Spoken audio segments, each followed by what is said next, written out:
El break que nos hemos tomado, continuamos con el cronograma de las exposiciones. A continuación, el doctor Raúl de la Cruz Somo, del Hospital Regional de Loreto, nos va a exponer el tema otitis media aguda supurada. Bienvenido, doctor. Adelante. ¿Qué tal? Muy buenas tardes. Quiero agradecer al decano del Colegio Médico por darme la oportunidad de poder participar en esta presentación. También al doctor Sánchez Arena, que es presidente de la Sociedad Peruana de Pediatría, filial Iquitos. El tema que voy a tratar es otitis media aguda supurada. Si bien es cierto, esta otitis aguda media supurada es la etapa final de una otitis media, vamos a tener que hablar sobre todo el proceso de la otitis media en sí, ¿no? Primeramente, acá tenemos el oído, cuál es su anatomía. Tenemos que consta de un oído externo que está compuesto por el pabellón auricular y el conducto externo. El oído medio, en donde están los conductos semicirculares y las terminaciones nerviosas, y entre el oído interno y el oído externo tenemos un espacio que normalmente está lleno de aire, en donde se encuentran los tres huesos del oído y que está delimitado por la membrana timpánica. Esto es el oído medio, que a su vez tiene una comunicación con la nasofaringe, con la trompa de Eustaquio. ¿Cómo definimos otitis media? Es la inflamación de la mucosa del oído medio, generalmente acompañado de la presencia de un líquido retrotimpánico, y que, como es una cavidad en donde normalmente está lleno de aire, cualquier líquido exudado, transudado, pus o sangre se considera patológico. Tenemos el código CIE-10 de la otitis media. Existen otros términos muy similares que a veces nos pueden confundir, por lo cual tenemos que especificar, ¿no? Otitis media aguda esporádica es un episodio aislado, mientras que en la otitis de repetición tenemos tres términos. Otitis media recurrente, que son 3 o más episodios en los últimos 6 meses, o 4 en un periodo de un año, pero que el último episodio tiene que ser en los últimos 6 meses. Luego tenemos la otitis media aguda persistente, en donde el nuevo episodio se da antes de las 2 semanas del último. Y la otitis recidivante, en donde el episodio nuevo se presenta generalmente después de una semana de finalizado y se considera una verdadera recaída. En cuanto a la epidemiología, tenemos que es la patología más frecuente después del resfrío común. Es así que en los menores de 3 años, hasta un 80% ya lo presentaron, y a los 5 años un 90% ya lo tuvo. La mayoría de los casos se da entre los 6 meses hasta los 24, con una mayor incidencia entre los 9 y los 15 meses. Generalmente en los niños menores de 6 meses es poco frecuente por la protección que le da la lactancia materna.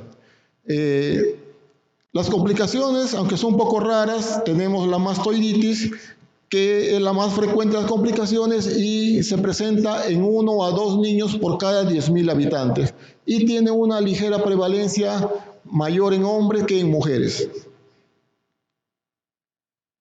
En cuanto a la etiología, podemos encontrar bacterias y también virus. Dentro de las bacterias tenemos últimamente con la introducción de la vacuna contra el neumococo, en primer lugar ahora se encuentra a Haemophilus influenzae, en segundo lugar ya pasó a estar el neumococo y en el tercer lugar el estreptococo. Algunos menos frecuentes tenemos moraxella, estafilococo y enterobacterias. Y dentro de los virus, que generalmente pueden ser el factor desencadenante o el germen primario en la otitis, tenemos el virus sincitial respiratorio, la influenza, parainfluenza, rinovirus, coronavirus y menos frecuente adenovirus, ¿no?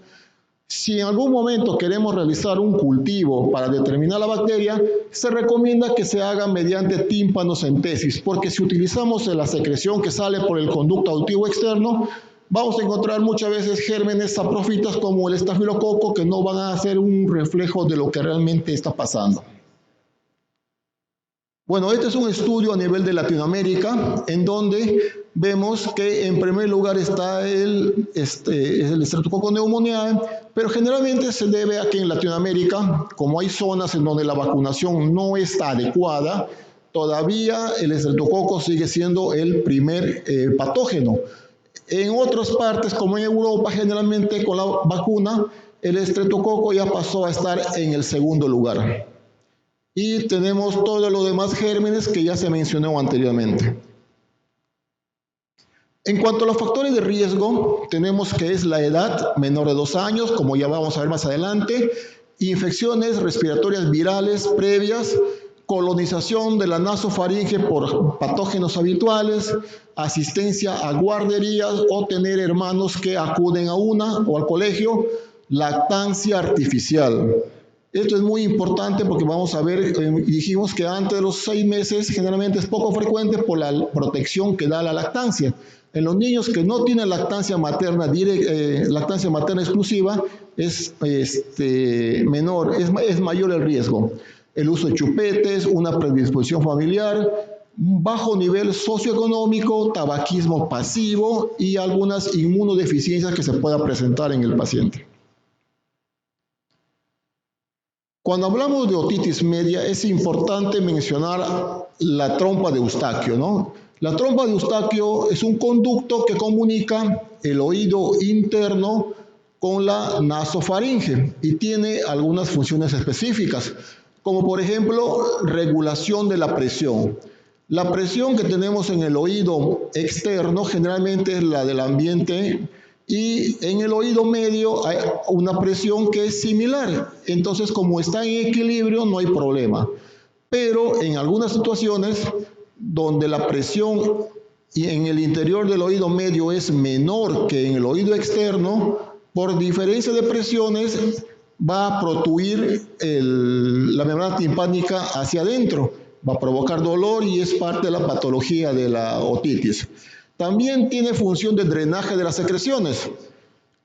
Vemos que las secreciones que se puede acumular en el conducto auditivo a través de la trompa de Eustaquio puede ser drenado a la nasofaringe. Pero hay situaciones en las cuales este drenaje va a estar alterado y favorece la presencia de la otitis media. Y también tenemos que la trompa de Eustaquio previene el reflujo de la nasofaringe, es decir, que secreciones de la nasofaringe lleguen hasta el oído medio.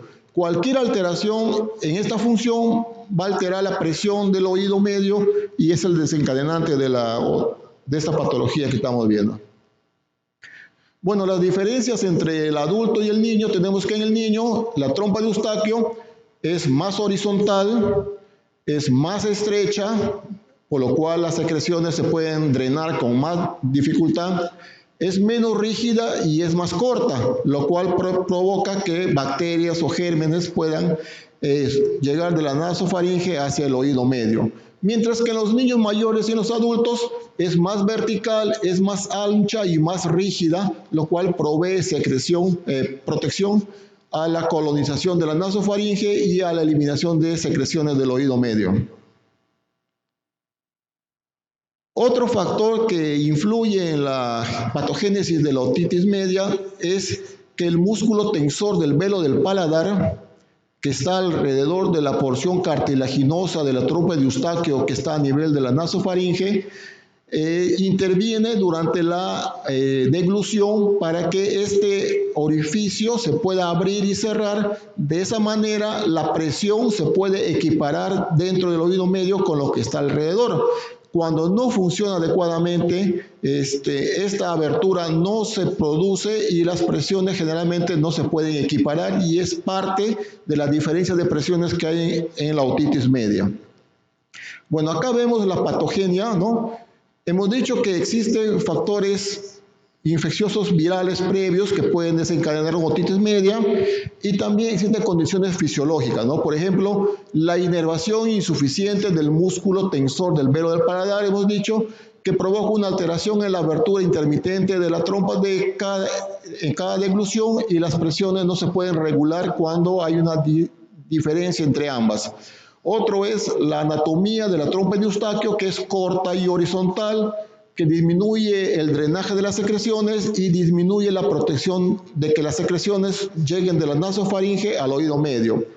Bajo estas condiciones anatómicas y funcionales se agrega un componente infeccioso viral, el cual va a provocar obstrucción por moco a nivel de la trompa de Eustaquio, provoca que hay una absorción de oxígeno, CO2 y otros gases que están dentro de este ambiente obstruido, y va a provocar que la presión en el oído medio sea una presión negativa comparando con el exterior. Otro proceso es que produce una discinesia ciliar. No funcionan los cilios y no se puede eliminar las secreciones. Y el tercer componente viral es que, consecuencia de la infección viral, es una infección del oído medio o una ototubaritis, en donde se producen sustancias inflamatorias que, a su vez, la presión negativa, el drenaje inadecuado de secreciones y las sustancias inflamatorias van a provocar la otitis media aguda, ¿no? Este cuadro es exacerbado por las condiciones anatómicas previas que tenemos en los niños pequeños. En cuanto al diagnóstico de la otitis media, tenemos que tener exudado en el oído medio, ¿no? Esto se comprueba mediante la observación de un abombamiento timpánico a través de un otoscopio, ¿no? O también a través de una nematoscopía se va a observar que hay una disminución o ausencia de la movilidad timpánica.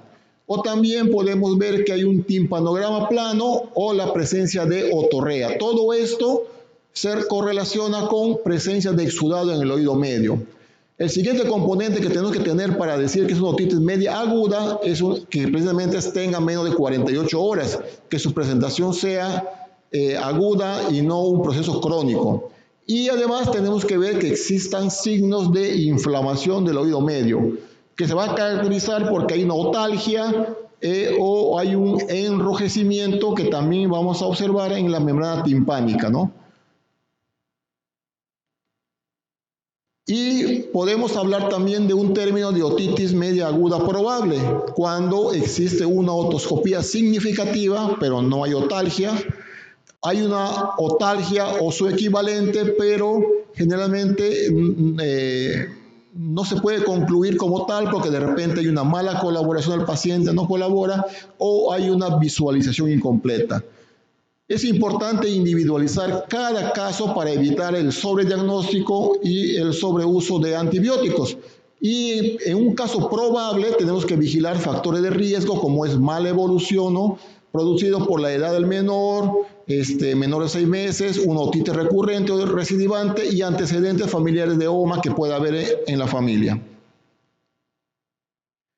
Bueno, la clínica dijimos que es otalgia, que son los síntomas más específicos en niños grandes, pero en niños pequeños generalmente lo que vamos a encontrar es irritabilidad, llanto, disminución o rechazo de alimentos, insomnio. También vamos a encontrar que existe fiebre en el 50% de los casos. Vamos a visualizar una otorrea, secreción o salida de secreción por el oído, y también vamos a encontrar que existe una hipoacusia en los niños mayores. Ellos te van a referir que no pueden escuchar en forma adecuada. En el diagnóstico diferencial tenemos que ver patologías que provocan otalgia y patologías que provocan otorrea. Entre las primeras tenemos una otitis externa, un traumatismo, una infección a nivel de la garganta, una faringitis, presencia de cuerpo extraño o un síndrome de la articulación temporomandibular. Y en otorrea también otras causas como otitis externa o otitis serosa llamada en algún momento, presencia de cuerpo extraño, una otitis media crónica supurada, ¿no?, que por la historia clínica vamos a descartar que sea aguda porque ya tiene un antecedente que es buen tiempo lo que presenta, y una otorrea hemorrágica o u otolicoorrea, que es la salida del líquido cefalorraquídeo tras un traumatismo de repente que puede haber tenido el niño. En la otoscopía, que es muy importante para visualizar la membrana timpánica, tiene un gran valor predictivo de otitis media, ¿no? En donde vamos a observar un abombamiento timpánico, como vemos acá, ¿no? Existe supuración de corta evolución procedente del oído medio, vamos a observar la salida de la secreción purulenta. También de gran valor predictivo de la otitis media con exudado es el tímpano amarillento, un tímpano azulado o una hiperemia asociada a matidez. Y generalmente tiene menos valor una hiperemia aislada o no visualización del triángulo luminoso que generalmente está en esta zona. Bueno, los exámenes auxiliares como imágenes no se debe pedir de rutina, se debe reservar en aquellos casos que sospechamos de alguna complicación, ¿no? Y el laboratorio también no es de rutina, no ayuda mucho, sí puede ayudar para descartar otras enfermedades congénitas, otras enfermedades sistémicas o congénitas que pueda estar presentando. Bueno, la tímpanocentesis es un procedimiento que consiste en, mediante una punción timpánica, con una aguja se aspira el contenido para realizar algún estudio y tratar de determinar el germen que pueda estar presente.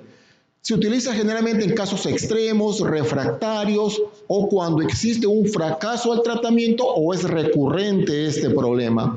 Y también para, como dije, el diagnóstico microbiológico. No se debe utilizar la secreción que sale por el oído, se debe utilizar la secreción obtenida mediante tímpanocentesis. Acá tenemos las etapas clínicas de la otitis media. La temprana, la primera es la tubotimpanitis. Algunos estudios mencionan que hasta un 75 a 80% de niños con resfrío, con rinofaringitis, presentan esta etapa, pero solamente queda ahí. Tenemos que va a haber una hiperemia sobre la zona del martillo, va a haber una disminución del reflejo luminoso y alguna reducción de la movilidad, sobre todo si se llegaría a hacer una otoscopía neumática.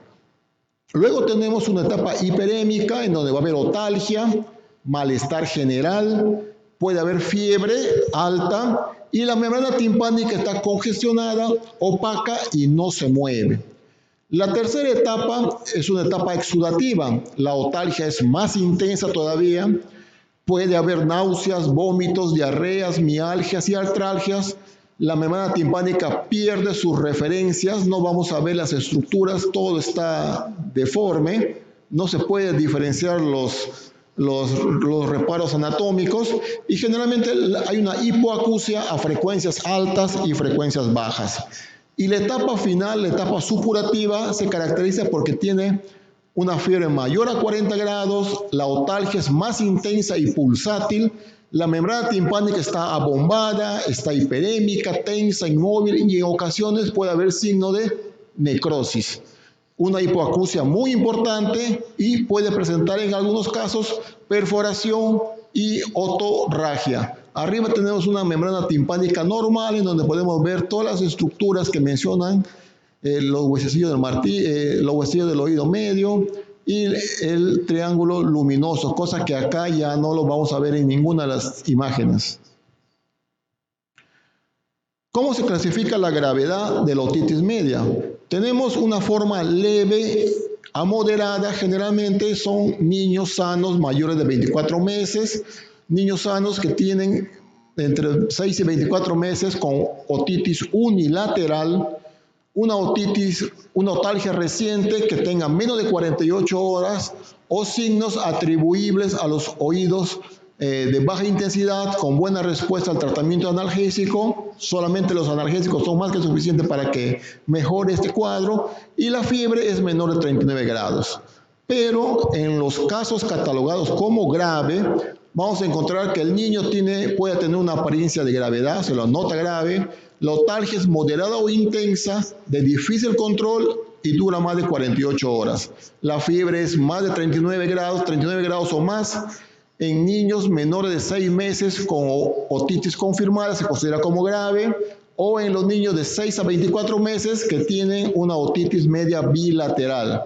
Y también se considera como grave cualquier edad con otitis que tenga otorrea y una otitis confirmada con algún otro factor de riesgo. En cuanto al tratamiento, acá hay mucha discrepancia a veces y puede ser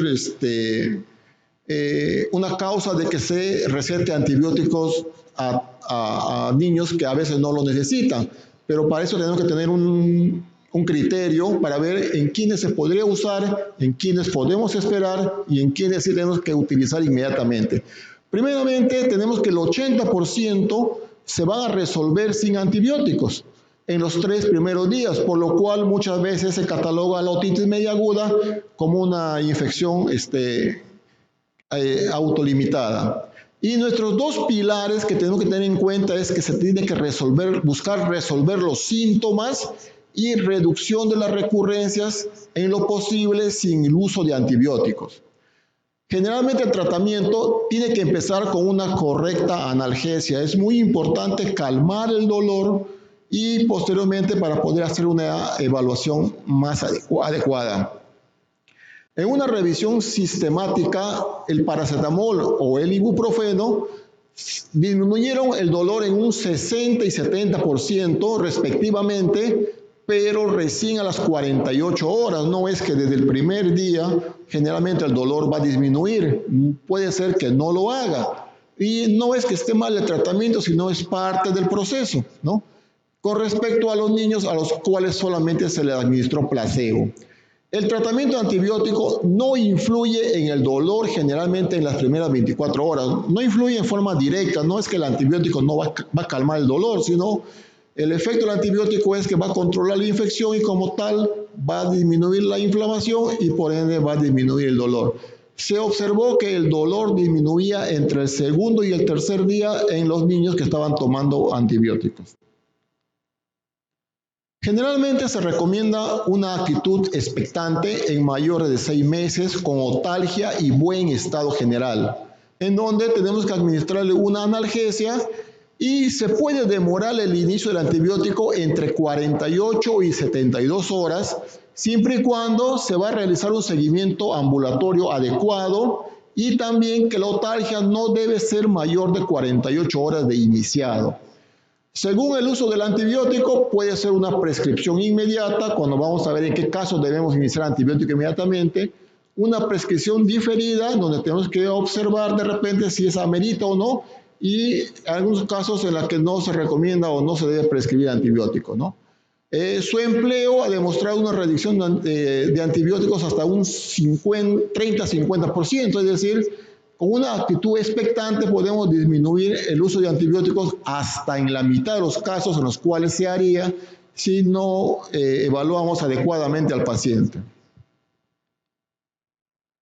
La analgesia es un pilar importante y de inicio en el tratamiento de la otitis, ¿no? Recomendable generalmente que las primeras 24 horas debería ser a dosis fija, posteriormente ya puede ser condicional. Generalmente puede ser paracetamol a la dosis que ya conocemos, ibuprofeno. Hay estudios que indican que el beneficio antiinflamatorio del ibuprofeno no está demostrado. No es que porque el ibuprofeno va a disminuir la inflamación. No es así. Y en niños mayores de 12 años, también alguna literatura menciona, en caso que no sea suficiente el paracetamol para controlar el dolor, se puede asociar a esta codeína a dosis de 0.5 a 1 miligramo cada 4 horas, ¿no? Pero solamente asociado al paracetamol. Bueno, en cuanto a los antibióticos, acá existe una discrepancia a veces entre los colegas, porque algunos prefieren un antibiótico, otros prefieren otro, pero generalmente lo que se recomienda es que el antibiótico de primera elección es la amoxicilina, pero tiene que ser a dosis alta, ¿no? La cefuroxima es la mejor opción si se utiliza una cefalosporina, como vamos a ver en qué casos. Los macrólidos no deben utilizarse salvo en caso de alergias a penicilina. La ceftriaxona se debe utilizar en caso requiera vía parenteral o antes de hospitalizar al paciente como último intento para un manejo de repente fuera del hospital. En cuanto a los antibióticos tópicos, son más efectivos en portadores que tienen tubos transtimpánicos. De elección son las quinolonas y generalmente se utiliza en niños con otorrea, aunque no existe evidencia muy clara a favor de su uso, pero sí puede ayudar algo en algunos casos extremos. Bueno, los antibióticos que mencionamos, tenemos la amoxicilina a dosis de 80 a 90 miligramos por kilo por día. Una alternativa es la amoxicilina con ácido clavulánico, como vamos a ver en qué casos. Tenemos cefuroxima, ceftriaxona y todos los demás antibióticos que tenemos en la lista, ¿no? El esquema de tratamiento, ¿no? En los menores de 2 meses, si es una otitis confirmada o una otitis probable, debe tener un ingreso hospitalario y el tratamiento tiene que ser endovenoso. Acá no hay otra cosa más que hospitalizar y endovenoso. En menores de 6 meses se debería tratar con antibióticos amoxicilina con ácido clavulánico por 10 días en menores de 6 meses y mayores de 2. Entre los 6 y los 24 meses, el antibiótico de primera elección es la amoxicilina de 7 a 10 días en otitis confirmada. Y es probable tratar si hay síntomas de gravedad o afectación bilateral, la misma cantidad de días. Mientras que en los de 24 meses se debe tratar una otitis confirmada solamente si hay síntomas de gravedad o afectación bilateral, amoxicilina de 5 a 7 días. Y si es mayor de 24 meses y es una otitis probable, recomiendan observar y determinar más en un par de días de repente si se puede iniciar o no antibiótico. Otros tratamientos farmacológicos, tenemos antihistamínicos, descongestionantes, corticoides, que no tienen la suficiente evidencia de que se debe utilizar, ¿no? Y los anestésicos tópicos como benzocaína, procaína y locaína podrían asociarse a la analgesia en algunos casos extremos, pero no es de rutina y no recomienda generalmente. El problema de los antibióticos es que puede haber una resistencia bacteriana. Tenemos, por ejemplo, que la Haemophilus influenzae no tipificable puede producir beta-lactamasa entre un 5 y 25%, aunque la sensibilidad in vitro frente a macrólidos está disminuida. El neumococo puede tener una resistencia a la penicilina hasta un 30% y resistencia a macrólidos hasta un 46%, mientras que el estreptococo del grupo A, que es lo más frecuente en algunas zonas, puede tener una sensibilidad a penicilinas hasta un 100%, ¿no? No hay resistencia generalmente. Y la Moraxella catarrhalis produce beta-lactamasa en un 100%. Puede haber un fracaso terapéutico. Se considera un fracaso terapéutico como la persistencia de la fiebre y el dolor tras 48 horas de tratamiento. Si se trató previamente con amoxicilina, la siguiente opción es asociarla con ácido clavulánico. Si el tratamiento previo fue amoxicilina con ácido clavulánico, la siguiente línea debería ser ceftriaxona. Y previamente, si se trató con ceftriaxona, ya tiene que haber un abordaje especializado por el otorrinolaringólogo con cultivo y un tratamiento dirigido según lo que se pueda aislar acá. Si hay una alergia a la penicilina que no sea anafiláctica, cefuroxima. Y si hubo una alergia a la penicilina anafiláctica, se podría utilizar acitromicina o claritromicina o clotrimazol, refiere la literatura, ¿no? Y algunos casos quizás van a necesitar un ingreso hospitalario, menores de 2 meses, inmunocomprometido, sospecha de complicaciones no intracraneales como puede ser mastoiditis, petrocitis o laberintitis, o sospecha de complicaciones intracraneales como es meningitis, absceso, trombosis del seno lateral cavernoso. Signo de alarma en un paciente que estamos tratando por otitis, que el dolor intenso y progresivo no disminuye. Hay una secreción purulenta retroauricular, es hecho una fístula. Hay una parálisis facial, fiebre en agujas a pesar del tratamiento. Aumento o disminución brusco de la otorrea, aumenta la otorrea a pesar del tratamiento, caída del techo o pared posterior del conducto auditivo externo y cuando hay una disminución del nivel de conciencia. Son signos de alarma que ameritan hacer estudios más exhaustivos. Bueno, un resumen de la otitis media que habíamos dicho que es la última etapa clínica de una otitis media aguda. Generalmente el dolor desaparece después de que se produce la perforación. Hay un dolor intenso. Cuando empieza a salir la secreción, el dolor generalmente cesa. Supuración no tiene ninguna sospecha del germen implicado, no es que porque tiene un color determinado se dice que es tal cosa.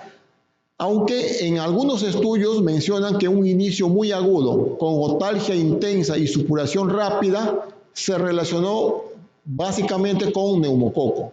El tratamiento antibiótico debe prolongarse siempre por 10 días cuando hay supuración y no hay evidencia que avale el tratamiento inicial con ciprofloxacino óptico. Es una opción en fracaso terapéutico y en otitis media supurada crónica. Se puede utilizar en estos casos, pero no en la forma aguda. Y se debe derivar al otorrinolaringólogo si la membrana timpánica no cierra en unos 3 meses como máximo. En cuanto a la prevención, tenemos que la lactancia materna es un factor de prevención para los niños. Y generalmente por esta causa es que en los primeros 6 meses la otitis media aguda es poco frecuente. También otra prevención es no usar chupones y que no fumen en la casa de repente, ¿no? Eso ayuda bastante, no solamente en otitis, sino también en otras patologías.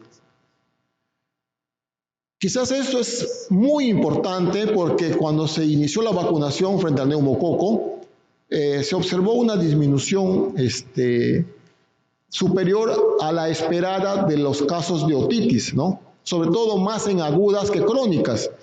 Es así que previo a la vacuna contra el neumococo 7, heptavalente, el estreptococo presentaba un 60-70% de los casos. Después de la vacuna contra el neumococo número 13, el estreptococo representaba solamente el 15 al 25% de los casos. Notemos esta diferencia que hay por la introducción de la vacuna contra el neumococo. La vacuna antigripal también puede producir una reducción entre un 16% más o menos de la otitis media y la vacuna frente a la Haemophilus influenzae no tiene repercusión en la etiología del OMA, pues el patógeno implicado es un Haemophilus influenzae no tipable, ¿no? Otra prevención también que en alguna literatura puedan encontrar es profilaxis con amoxicilina, dosis baja, sobre todo de 20 a 40 miligramos en una dosis diaria en los meses de invierno. Nunca se debe dar más de 6 meses y en algunos casos muy seleccionados. Es así, se encontró que esto puede reducir el número de episodios a la mitad, de 3 a 1.5 episodios por año, aunque la protección no persiste al interrumpir la profilaxis y si a pesar de la profilaxis presenta OMA, el antibiótico de elección es amoxicilina con ácido clavulánico. Esto menciona la literatura, pero generalmente no está muy demostrado que pueda servir en forma adecuada. Y lo último que se puede hacer en caso de otitis media recurrente, ¿no?, es colocar un tubo de tímpanostomía en donde se deja el tubo para que la secreción pueda fluir, pueda evacuar y el cuadro pueda ir disminuyendo. Pero esto es generalmente en otitis media crónica y esto va a provocar la disminución de la prevalencia de la otitis media crónica y de la pérdida auditiva. Está indicado en otitis media crónica con exudado con dificultades auditivas documentadas. Bueno, eso sería todo con respecto a la otitis media aguda. Gracias.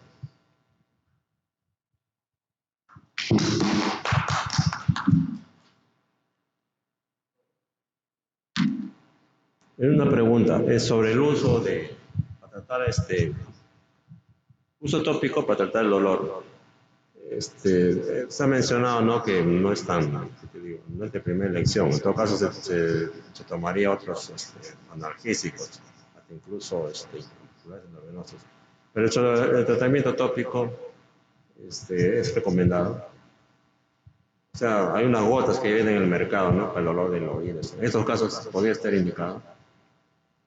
Bueno, hay diferentes medicamentos óticos, mezclas de antibióticos, corticoides, anestésicos, que la literatura menciona que se puede utilizar en algunos casos, como por ejemplo en los pacientes que son portadores de tubo de drenaje.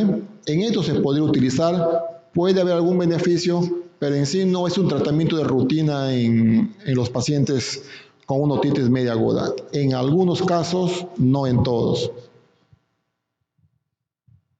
Bueno, doctor, si no hay más preguntas, se le agradece por la exposición.